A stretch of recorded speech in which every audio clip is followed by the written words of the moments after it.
boleh nggak kita kenal orangnya dulu nih, tahu, tapi Oke. takutnya khawatirnya ada rasa dulu yang muncul. Nah itu gimana? Bagus. Ustadz? Yang penting kan nggak boleh kholwat kan ya? Ya. Kalau ngelihat kan nggak kholwat kan? Kalau berdua-duaan. Nah contoh gini, suatu waktu ada orang bilang sama Rasulullah, ya Rasulullah aku mau menikah dengan perempuan ini. Rasul katakan begini, kamu udah ngeliat belum? Dia bilang belum ya Rasulullah. Kata Rasul, lihat dulu sampai hatimu cenderung pada dia. Berarti boleh Ustadz? Boleh. Lihat asli. Lihat asli. Nggak digresiki Jadi Rasul tuh justru nyuruh kita lihat supaya hati kita cenderung, karena fisik itu membuat laki-laki cenderung.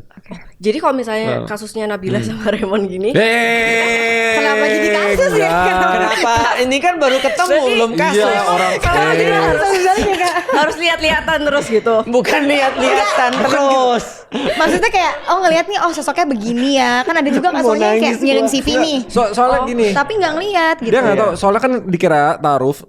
Gini, gue pas buka Twitter Iya. emang ada yang bilang ta'aruf yang zaman sekarang itu kayak disalahgunakan sama orang. Gitu. Iya sih, ada banyak penyalahgunaan.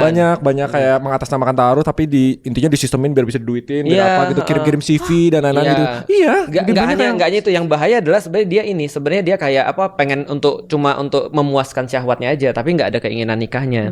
Jadi sebenarnya boleh, jadi harus lihat dulu justru. Nah lihatnya ini Feren, dia boleh ngelihat terang-terangan, juga boleh lihat sembunyi-sembunyi. Tapi biasanya Sembunyi-sembunyi itu gimana tuh? Iya, bukan ngintip ya, Pakai bukan. cadar gitu kitanya harus pakai cadar. Jadi misal contoh ketika misalnya Raymond misalnya lagi ada di panggung, ada perempuan yang mau sama Raymond misalnya, maka dia bisa aja datang ke acara itu untuk ngeliat Raymond. Atau ketika Raymond lagi di masjid, sembunyi dia ngeliatin Stalking. seperti apa. Ya stalking. Ya, Kira-kira Raymond ini soleh atau enggak sih gitu. Kira-kira dia tuh gimana sih kalau lagi menghadapi masalah. Sedemikian juga laki-laki pada perempuan. Dia bisa aja secara sembunyi-sembunyi mengawasi perempuan ini sampai hatinya ada kecenderungan. Oh, jadi kayak diikutin terus. Enggak juga diikutin. Emang agak ekstrim ya. Aku cerita aku aja. Jadi lari sih, Aku kan? cerita aku aja. Memang dia ekstrim mulu dia.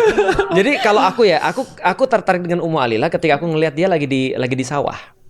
Ini Ustadz ketemunya di mana gitu? Aku kan mahasiswa pertanian nih. Oke. Nah, dia juga mahasiswa pertanian. Waktu itu kita lagi musim hujan, lagi nanam kacang hijau, ya kan? Nah, terus kemudian karena musim hujan ya kan lumpur semua tuh. Ummu Alila ini masuk ke dalam lumpur itu pakai kaos kaki. Nutup aurat sempurna dan pakai jilbab, pakai kerudung. Aku bilang gini, kalau aku jadi dia, udah aku buang tuh kaos kakinya. Karena saking kotornya itu. Tapi dalam hatiku muncul kecenderungan ketika ngeliat kayak gitu. Apa kecenderunganku? Aku mikir gini, wah gila, setaat itu dia sama Allah, berarti pasti taat sama aku. Cocok jadi ibu daripada anak-anakku gitu.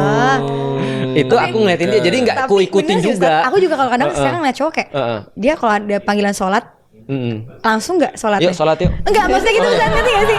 Kalau iya kan Ustadz, kalau udah